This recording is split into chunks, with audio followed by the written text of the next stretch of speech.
സംസ്ഥാന സർക്കാരിന്റെ മാലിന്യമുക്ത നവകേരള പദ്ധതിയുടെ ഭാഗമായി കോട്ടയം ജില്ലയെ സമ്പൂർണ്ണ മാലിന്യമുക്ത ജില്ലയായി പ്രഖ്യാപിച്ചത് കഴിഞ്ഞ ദിവസമാണ്. എന്നാൽ പ്രഖ്യാപനം പൊള്ളയായിരുന്നുവെന്ന് നഗരത്തിന്റെ വിവിധ ഭാഗങ്ങൾ സന്ദർശിച്ചാലും വ്യക്തമാകും. ഇനിയും മാലിന്യ നിർമ്മാർജ്ജനം നടപ്പിലാക്കാത്ത നിരവധി സ്ഥലങ്ങൾ കോട്ടയം നഗരത്തിൽ മാത്രമുണ്ട്.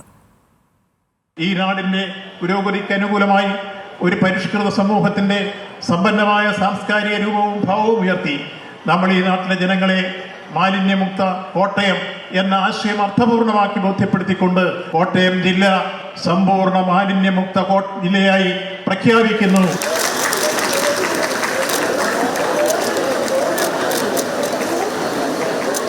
പ്രഖ്യാപനമൊക്കെ കലക്കി. പക്ഷേ പറയുന്ന പോലെ നാട് മാലിന്യമുക്തമായോ?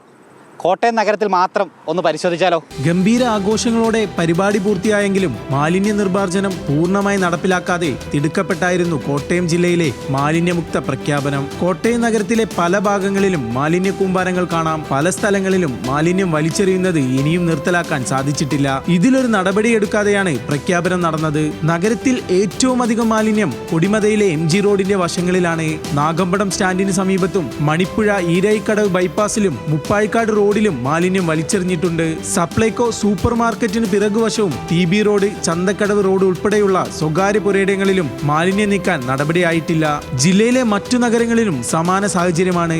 മാറാത്ത മാലിന്യ പ്രശ്നത്തിന് അധികാരികളെയോ ശുചീകരണ തൊഴിലാളികളെയോ കുറ്റപ്പെടുത്തിയിട്ട് കാര്യമില്ല. ഓരോ വ്യക്തിയും ഉത്തരവാദിത്തം കാണിച്ചാൽ മാത്രമേ നാട് സമ്പൂർണ്ണ മാലിന്യമുക്തമാവൂ.